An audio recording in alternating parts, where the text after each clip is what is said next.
Paz do Senhor para você, professor discipulando. Estamos aqui para mais uma aula, a terceira lição do primeiro ciclo de mais um trimestre do discipulando deste segmento tão especial, marcado, por uma composição heterogênea, pessoas de diferentes faixas etárias, e estamos aqui na qualidade de orientadores.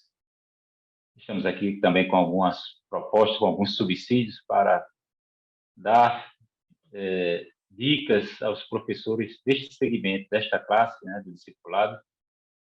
E estou aqui com o meu amigo e irmão, o professor Douglas Nilson Moraes, e estaremos somente nós dois, meu querido. A paz do Senhor. Pai do Senhor, irmão Eli, Pai do Senhor a todos os professores que semanalmente têm nos acompanhado e têm caminhado conosco nessa jornada. Esperamos em Cristo que seja mais um encontro de crescimento para nós, primeiramente, e também para você que vai ser alcançado através dessa nossa reflexão aqui. Graças a Deus. Meus queridos, estamos aqui na lição número 3, cujo tema é Quem é Jesus? Na lição anterior, inclusive foi da nossa participação, produto do nosso encontro, do nosso podcast, o nosso assunto, a nossa matéria, o fracasso de Israel em representar o reino de Deus. E hoje, tratando especificamente sobre a identidade de Jesus, quem é Jesus, o professor Douglas Nilson, alguns autores chegam a comentar, ou Jesus, ele seria alguém insano, pelas coisas que ele fez e falou,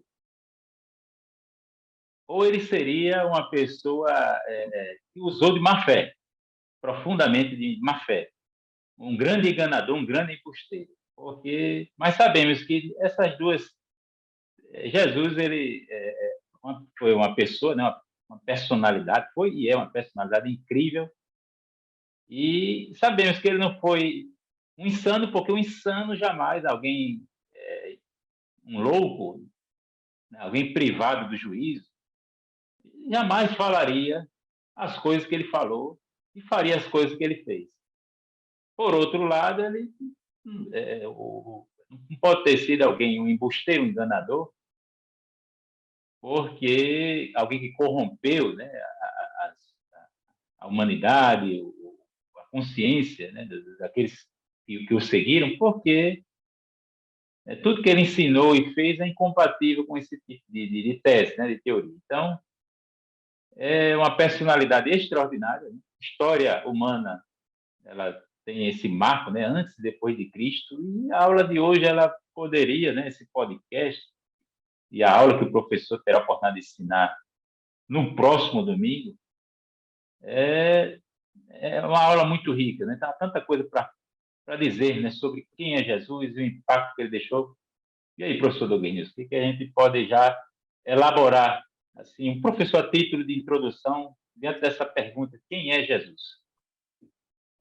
O Eli e demais professores, partindo do título desse ciclo que nos diz Conhecendo Jesus e o Reino de Deus, veja que não saber quem é Jesus pode levar o novo discípulo, o novo convertido, a caminhos que podem levá-lo à morte. Então veja que é uma pergunta que é tão simples para quem conhece.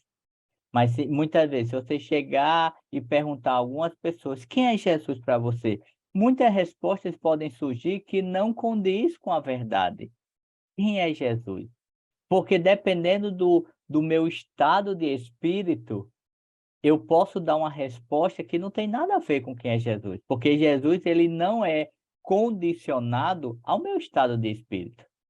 Então, essa doutrina, a doutrina de Cristo, ela é por demais importante, é uma doutrina central, porque qualquer fragilidade que o nosso novo convertido, o nosso professor, ele tenha, sobre a pessoa de Cristo, isso pode comprometer o crescimento do novo convertido. Então, essa pergunta, como você falou, é uma pergunta que vai dar muitos desdobramentos, mas existem questões históricas, como você já começou a adiantar, sobre a pessoa de Jesus, e toda a verdade sobre ela tem uma fundamentação bíblica. Imagina que você falou aí 2 pontos, embusteiro ou enganador, mas imagina, se Jesus fosse alguma dessas características, alguma dessas qualidades, certamente haveriam muitos escritos desconstruindo isso que a Bíblia fala. Mas veja que até os opositores de Jesus, nos tempos de Jesus, chegavam a ficar admirados diante da sabedoria, da forma de relacionar, de argumentar. Então, é como eu estava lendo agora um livro que o escritor disse que o Evangelho de Marcos ele vai apresentar a admiração das pessoas por Jesus. Em cada ato de Jesus, as pessoas ficam admiradas, a ponto de Jesus, até na morte, o homem vê-lo e ficar admirado. Como é que alguém vai admirar-se com a morte de outra pessoa? E aquele homem fica boca aberta a dizer: esse realmente era o Filho de Deus. Então, Jesus, ele tem muitas verdades. Vamos tentar, no tempo que temos aqui, falar um pouco dessas verdades, que não serão conclusivas, mas é um ponto de partida para você, professor, buscar transmitir para o seu aluno. Então, é uma pergunta, professor Douglas Nilson, provocadora, né? Quem é Jesus? A identidade de Jesus, o Jesus da história, a história de Jesus. E a gente tem que ter cuidado para não fazer essa dicotomia. Nós, principalmente nós que aceitamos as escrituras como normativas, né, para a nossa mente, para aquilo que falamos e fazemos. Pensamos, falamos e fazemos. A palavra de Deus é a nossa regra de fé e prática. Meu querido, discutindo aqui um pouco, né, refletindo sobre o objetivo desse primeiro tópico, né, o Filho do Homem.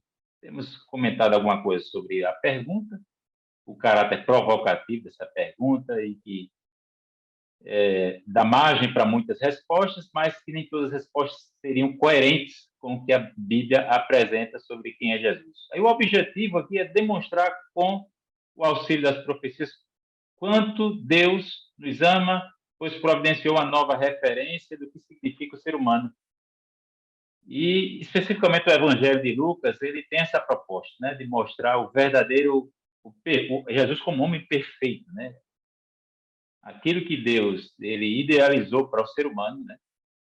Para Adão, que nós tínhamos constatamos ali já na biografia de Adão, e Adão depois não teve seu caráter aprovado, foi criado em santidade e retidão, mas uma vez submetido ao teste, foi reprovado. Não teve o caráter aprovado. E nós temos um segundo Adão, nós temos a profecia lá do Éden, que já antecipa a mensagem do Evangelho, o Redentor, né? A vinda de um Redentor, alguém que nasceria da mulher, um descendente da mulher, que haveria de esmagar a cabeça da serpente. Temos uma série de profecias. O Antigo Testamento ele antecipa a vinda de Jesus, a vinda do Messias, a vinda do Filho de Deus, o Logos encarnado, de diversas formas, né? Tipologicamente, né? Nós temos instituições, objetos, eventos no Antigo Testamento que apontavam para Cristo, né? Instituições, objetos, eventos com estatuto, digamos, terreno, que apontavam para uma realidade celestial e que tiveram um clímax, né? O seu ponto de culminância na revelação de Cristo. Deus, ele até Moisés se revelou, a regra da revelação era a teofania. Aí, a partir de Moisés, nós temos a mensagem profética, uma cadeia de profetas desde Moisés. Aí já foi previsto o ofício que haveria de surgir dentre os irmãos ali, dentre os judeus, um profeta semelhante a Moisés. Então, nós temos também os ofícios que antecipam Jesus, né? O ofício profético, né?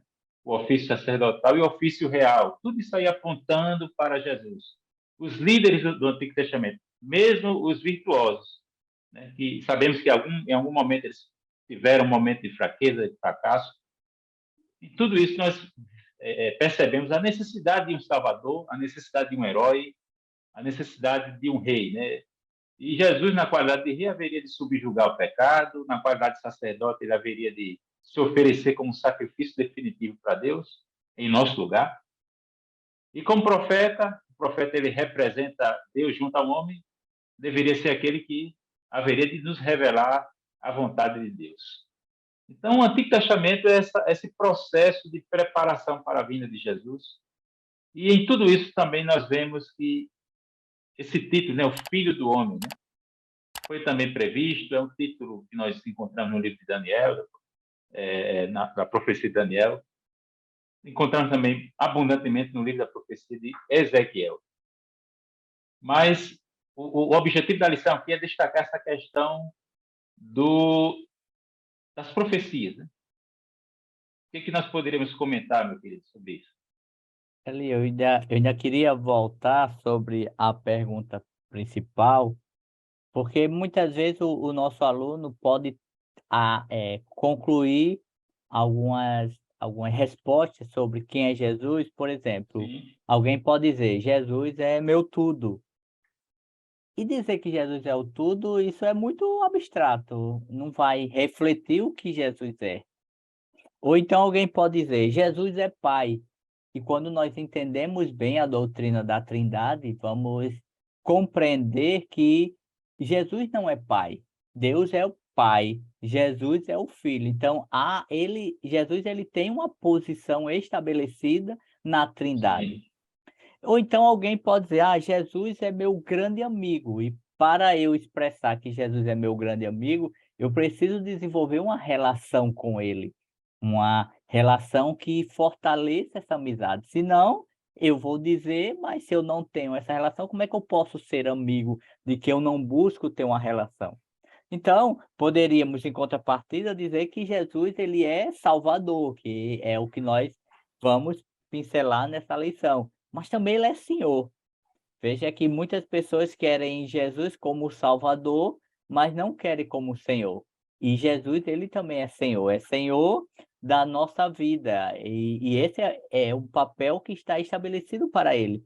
E também Jesus ele é o Messias esperado, né. Nós, na lição anterior, fizemos toda uma trajetória do Antigo Testamento até a chegada de Jesus. Então Jesus é esse Messias que, Israel esperava, e esse Messias já veio, nós já estamos desfrutando da vinda do Messias, do seu ato salvífico, e esperando o seu retorno para estarmos com ele eternamente. Então, o aluno ele precisa compreender bem quem é Jesus para não confundir, nos conceitos, de forma de minimizar Jesus ou colocá-lo em uma posição que fica até difícil compreender que ele é uma pessoa e que ele tem características peculiares dentro da Trindade. dizer que Jesus é meu tudo parece até uma referência à crença, por exemplo, do orientalismo, nas religiões orientais, é o impessoal, tudo, Sim, sim. né? Porque esse pronome definido, né? Tudo, Jesus é meu tudo. Sabemos que nele vivemos, existimos e nos movemos, né? Mas a gente precisa se ater à linguagem da revelação, né? A linguagem escriturística, e não ultrapassar, né? Nem abusar dela, nem Isso. abusar da linguagem bíblica. E existe um modismo hoje religioso, é justamente o homem tentar adequar Deus a si mesmo. Sim. Por exemplo, querem fazer de Jesus, por exemplo, um ativista político. Por exemplo, há quem diga comunista, E muitas vezes encaixar, porque é como certa vez achando uma eu ideologia. encaixar na ideologia. Nós muitas vezes, queremos trazer um conceito de Jesus de algo que já está definido. É como certo escritor outra vez disse o seguinte, às vezes a pessoa usa até uma temática de um livro bem famoso, aquele Em Seus Passos, o que faria Jesus? Acho que você já ouviu falar. E certo escritor Sim. diz o seguinte, que é perigoso quando nós queremos convencionar o que faria Jesus, porque fica parecendo que há uma resposta de Jesus para cada realidade da vida, quando na verdade a Bíblia já tem princípio, já tem direcionamento. Eu não preciso perguntar, como Jesus faria nesse contexto? Eu preciso conhecer a Bíblia, como Jesus se portou em seu ministério, quais valores ele defende para uma vida de santificação. Então, quando eu compreendo isso, eu não preciso ficar com essas perguntas, muitas vezes retóricas. Jesus passaria o sinal vermelho? Jesus atrasaria isso? Porque a gente está querendo encaixar Jesus em um conceito que Jesus é muito acima disso, e ele deixou isso claramente nas Escrituras. Na verdade, Vinícius, tem uma obra do Jonas Madureira, Sim, é esse que é o sobre discípulo. discipulado. Ele É critica esse isso. livro. É esse Ele livro diz mesmo. que isso aí seria especulação, né? Porque o caminho para o discipulado é a mim mesmo, é a imitação. Isso. É E você ver você o não que. tem como saltar. Eu que Sim, sou um cristão do século, uma realidade, digamos, mais contemporânea, né? sim. Eu não tenho como usar de um salto, ou fazer um salto para aquela realidade dos dias de Jesus, para ter um contato direto sobre como Jesus falaria ou faria determinada coisa, deixaria de fazer. E ele disse que isso é impossível, até porque Jesus não escreveu, Sim. né? Não deixou nenhuma obra escrita, e o que nós sabemos de Jesus é mediado pelo testemunho apostólico. Então não tem como eu, diretamente, sem a mediação apostólica, conhecer, para tentar responder essa pergunta, o que Jesus faria em meus passos, o que faria Jesus, né? Então E ele diz que veja, esse caminho é o caminho da especulação. e veja se Jesus tivesse, se algum dos apóstolos tivesse atentado em escrever a oração de Jesus. Veja que nós não iríamos imitar o princípio. O que Jesus está querendo, o que a palavra vai dizer? Que nós precisamos imitar Jesus em seu ato de devoção, de oração. Não é imitar Jesus em repetir a sua oração, porque a oração é algo muito de foro íntimo. Não dá para eu ouvir a sua oração e querer transmitir a sua oração. Essa questão da oração vai entrar no tópico 3. É verdade, vamos voltar. Aliás, me desculpe, acabei misturando aqui as lições. Na verdade, esse é assunto da próxima Da lição, próxima é lição, sobre a relação de Jesus com o Pai. com o Pai. Jesus nos dando exemplo de oração, né? Ele, como alguém que era manso, humilde e que se submeteu ao Pai na sua missão e tal, no seu sofrimento. Vamos lá, meu querido. Temos aqui discorrido bastante sobre essa noção, né? Tentando aqui responder quem é Jesus. Quem é Jesus? Estamos aqui tentando responder com base nas Escrituras. Na aula passada, nós fizemos uma panorâmica do Antigo Testamento e hoje aqui eu pincelei rapidamente e retomamos aqui essa discussão sobre Jesus como, sim, as tentativas contemporâneas de se responder essa pergunta, né, quem é Jesus, o reducionismo que deve ser evitado. Por exemplo, Jesus é o quê? Jesus era um simples mestre, ou seja, Jesus veio só para ensinar o que é uma ética, uma nova moralidade. Não foi só isso. E como você bem colocou, Douglas, Jesus é Senhor. Isso. Senhor. E quem é seguidor de Cristo deve submeter. O que é o cristianismo? É você submeter todo fenômeno cultural. Né? A Bíblia diz que quer comais, quer bebais, quer passar sobre outra coisa, fazer tudo para a glória de Deus. Né? Você submeter cada fenômeno cultural ao filtro do cristianismo. Ele aí E ainda viver dentro daquela perspectiva a vocação cristã. Pois não. E aí, dentro ainda dessa questão de quem é Jesus, né, um ponto, acho que isso está mais ligado ao segundo ponto da lição, quando nós poderíamos pensar na questão da dupla natureza de Cristo, né? A humanidade Sim, de Cristo.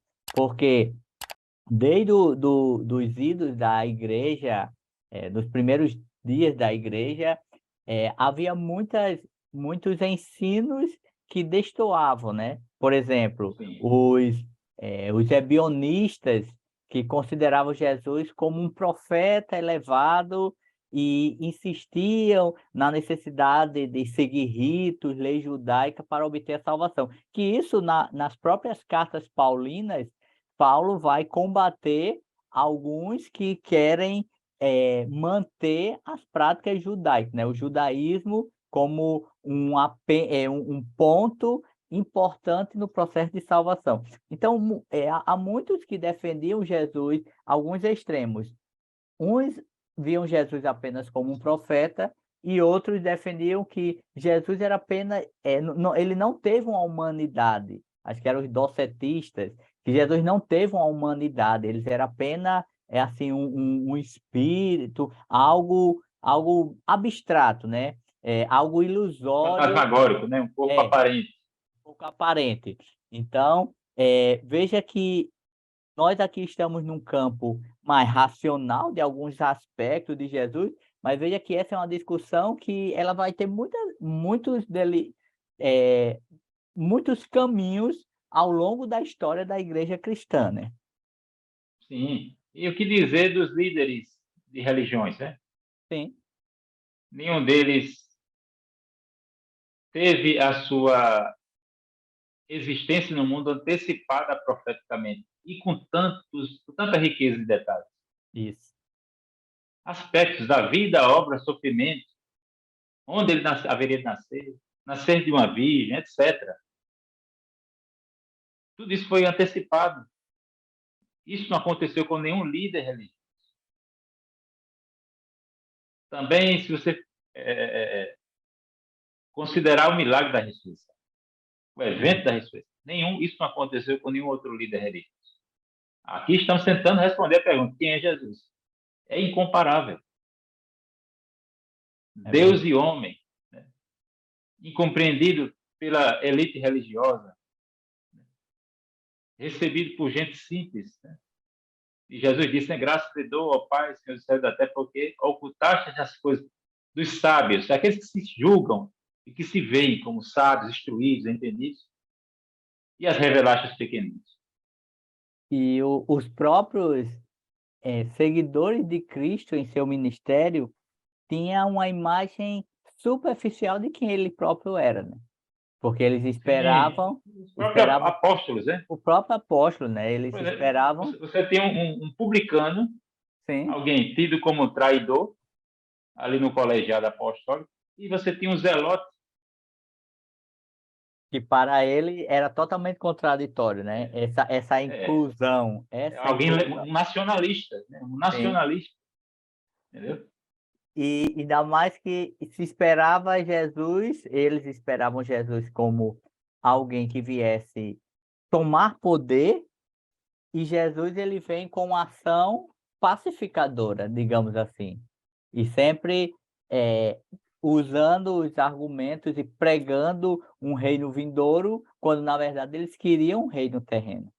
Então, a partir dos seguidores de Jesus, você vê essa habilidade de Jesus, essa sabedoria com que ele selecionou aqueles homens que influenciaram os continentes, né?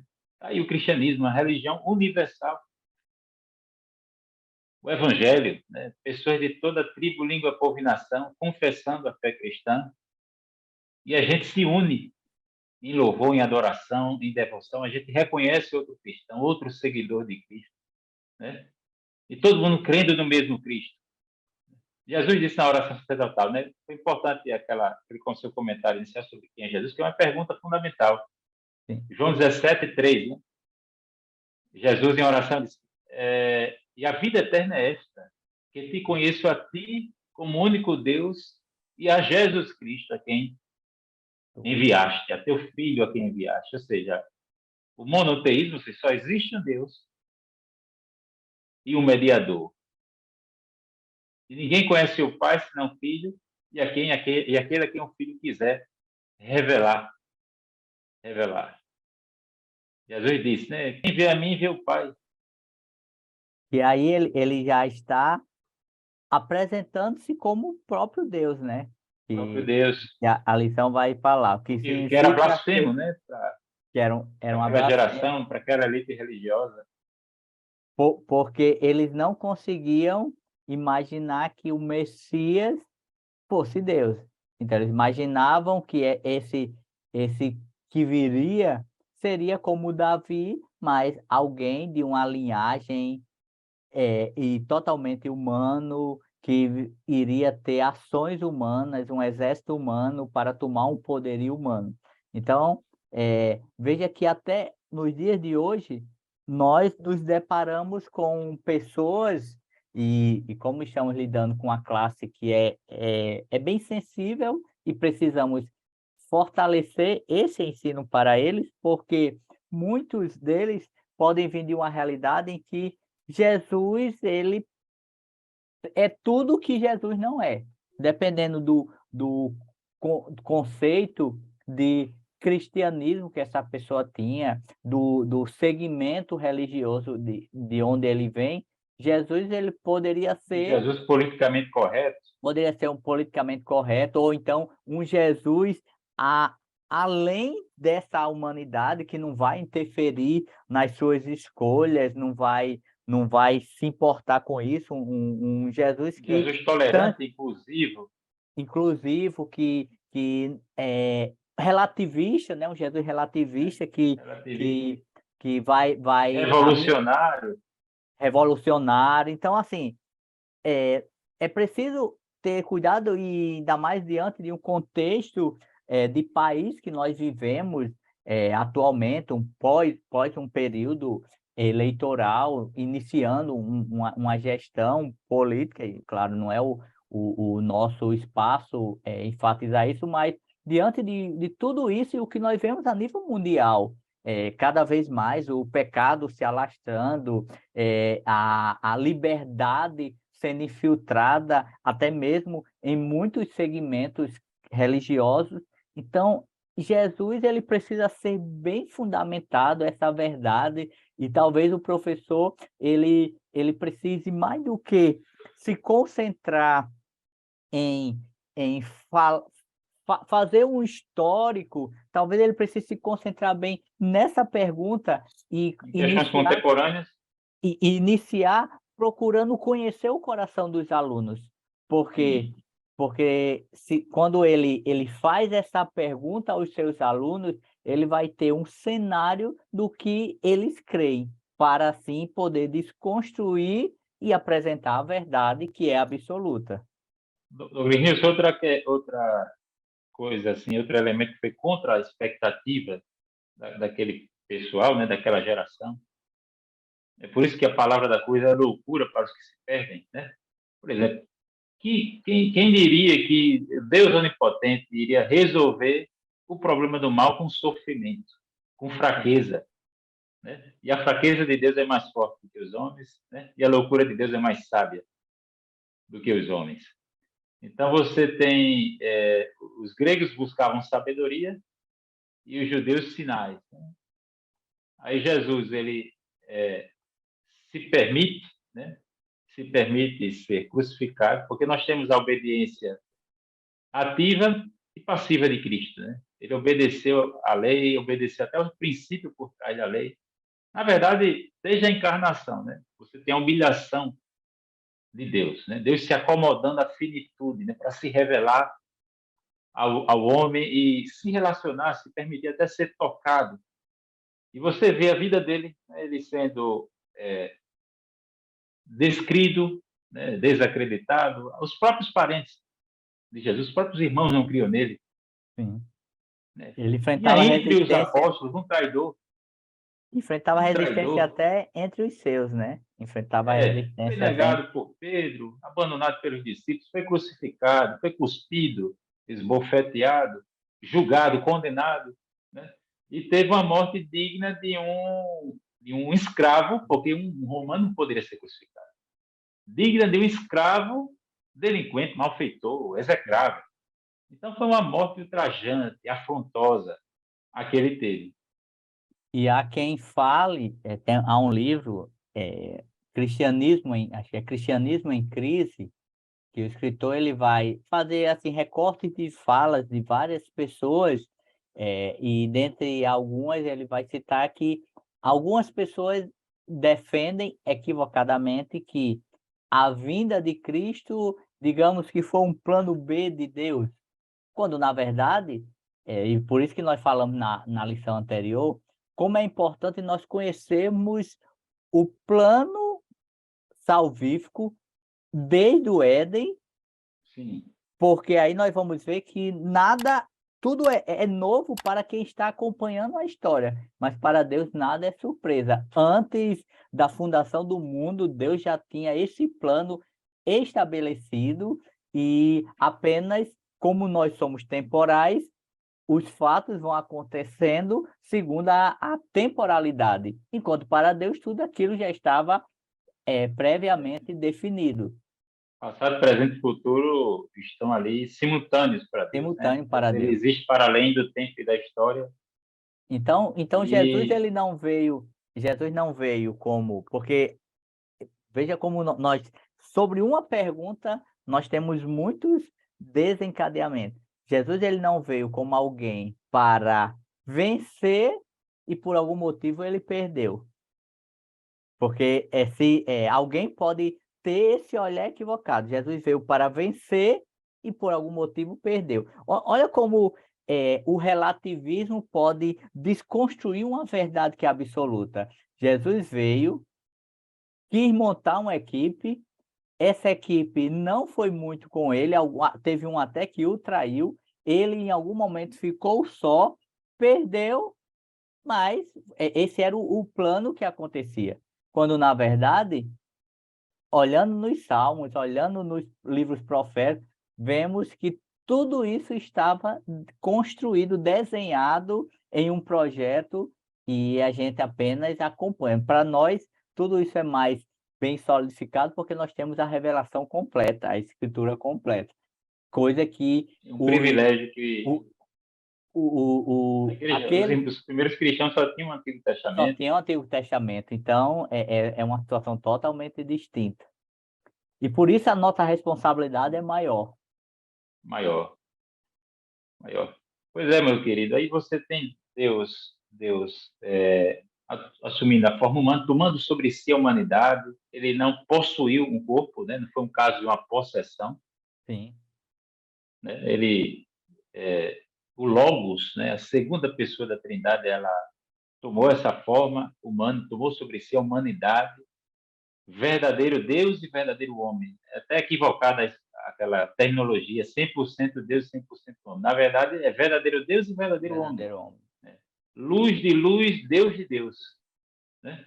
O Logos encarnado. Você tem o Deus, que estava no princípio com Deus, o Logos criador, é o mesmo Logos redentor. O Deus que criou todas as coisas, o autor aos Hebreus diz no capítulo 11 da sua carta, né? Pela fé entendemos que os mundos foram Foram feitos criados. pela palavra de Deus, de maneira que o que é visível não foi feito do que se vê, do que se vê. Então, tudo foi criado pela palavra de Deus, no princípio era o verbo estava com Deus. Né? Aqui eu E o estou fazendo verbo, referência a esse estado pré-encarnatório. sim. E Jesus, né, a segunda pessoa da Trindade, era feliz, sumamente feliz, experimentando uma felicidade infinita. Não tinha necessidade nenhuma. Mas Deus, né, aprove a Deus trazer existência o universo com o homem e que esse homem passaria a existir conforme a sua imagem e semelhança, mas esse homem transgrediu, mas Deus não foi pego de surpresa. E a Bíblia fala do Cordeiro que foi morto, né, cujo sangue, né, foi conhecido com efeito antes da fundação do mundo, né, mas que se revelou na plenitude dos tempos. Porque Deus ele tem um plano, tem tudo sob controle, e a história ela tem essa finalidade, ela caminha para um fim, e o fim é Deus ser glorificado. Então, Jesus é essa personalidade maravilhosa. Já E, citamos aqui líderes de religião, né, aspectos do ministério e da vida dele, né, porque ele foi poderoso em palavras e obras, incomparável. E dentro dessa fala sua, um ponto a mais, até para fortalecer essa verdade de Jesus humano, é que a Bíblia fala de Jesus no seu nascimento. Porque Sim. imagina como isso seria confuso se nós não tivéssemos informações do nascimento de Jesus. Alguém poderia dizer que ele foi um corpo que surgiu, mas o nascimento vem para confirmar que ele teve um nascimento humano, mas sem ser gerado por uma relação humana. Não herdou a natureza Não herdou pecaminosa. a natureza pecaminosa, mas E não humanizou-se pecou, né? E e não não pegou, pecou. pecou. Porque a Bíblia diz que ele era santo, como nenhum outro foi cheio do Espírito Santo, como nenhum outro foi, e como Deus tinha uma natureza imutável. Então não poderia passar do estado, né? Perder o atributo da Sim, santidade, da pureza, ele não jamais, né? Então ele era tentável, mas não pecável, né? não Uma coisa é você pecava. falar da tentabilidade do Redentor, do Salvador, outra coisa é falar da pecabilidade. Ele se assemelhou ao Pecabilidade. homem em todos os Quem de vós aspectos, me convence de pecado, Alice? Quem de né? vós me convence de pecado? Ele se associa a esse, ao homem em todos os seus aspectos emocionais, tanto é que ele Sim. teve fome, teve Na sua expressão sede, mais perfeita, né? Eu mais poderia dizer, perfeito. digamos assim, até questão de temperamento, de personalidade, tudo que nós identificamos uns nos outros, existem aspectos, traços positivos e negativos de Sim. personalidades, né? Excessos, né? E, digamos, espécies de carência, né? Alguma coisa que fica a desejar, mas em Cristo você é como se Jesus tivesse o somatório dos Isso. aspectos positivos de todas as personalidades, porque é uma personalidade cativante, E você, incomparável, inigualável. e você falou aí um aspecto, carência, e nos dias atuais isso é muito pertinente, porque veja, Jesus humanizado, Jesus homem, que abdicou da sua glória, você não vê Jesus em algum momento com carência emotiva. Jesus assim reclamando porque os seus discípulos estavam esquecendo ele. É diante de uma sociedade que nós muitas vezes estamos eh, potencializando muito essas questões, a autoestima, a baixa É, autoestima. Então você não vê esses aspectos em Jesus. é um ego resolvido, né? Um ego perfeito, ego Sim, satisfeito, né? E ele veio aqui, como falei, né? Desde essa humilhação, essa condescendência, Deus se condescendendo, se acomodando à nossa finitude, desde a encarnação, ele se humilhando, obedecendo à lei, ativa e passivamente, sofreu por nós, foi crucificado, depois foi sepultado, né? Sepultado, experimentou ali o abandono de Deus. Por um momento, ele deixou de usufruir ali daquele cuidado do Pai, né? Porque ali ele experimentou ali as agruras da morte, do inferno, isso. por todos nós. Tomou sobre si nossas dores, nossas doenças, nossa maldição, se fez pecado por nós, mas depois nós temos a exaltação dele, né? Ressuscitando ao terceiro dia e ascendendo aos céus. E se fôssemos falar de até já em fechamento, para a Sim, pergunta introdutória, quem é Jesus? Uma grande verdade que ele deixa para nós em seu ministério terreno, e isso para imitá-lo, é que todas essas questões de vazios existenciais que nós estamos falando, Jesus ele nos ensina a não viver nessa dependência, mas fazendo o quê? Dependendo do Senhor. Então, o que leva Jesus a não ter esse sofrimento, humanamente falando, porque ele era preenchido pelo Senhor. Então, o Senhor preencheu, o Senhor completava. Então, nos nossos dias, o que nos leva muitas vezes, levam a sociedade muitas vezes estarem esvaziado ou procurando, talvez até o novo convertido ainda com esse dualismo, procurando coisas para lhe satisfazer, uma luta, uma adversidade que ele viveu lá fora, ele vem para Cristo, mas querendo resolver aquela adversidade. Então, esse Jesus, ele nos deixa uma verdade, que os problemas eles podem até resolver, mas o que vai saciar nossa alma é o preencher-se de Deus. Então, é esse Jesus que deixa essas verdades, esses relances para nós podermos captar. Professor Dorins, eu vou aqui já concluir, Sim, né, e quero aqui deixar só essa reflexão, porque Jesus deveria ser Deus, porque Deus teve esse plano, né, de encarnar-se, né? Deus, o Deus homem, né? Se não fosse homem, não experimentaria a morte. E se não fosse homem, como é que ele poderia ser exemplo para nós? Um exemplo concreto para seguirmos, tá certo? Então, homem. Agora, por que deveria ser Deus? Sim, homem também para ter algo em comum conosco. Empatia, empatia. Agora, por outro lado, ele deveria ser Deus.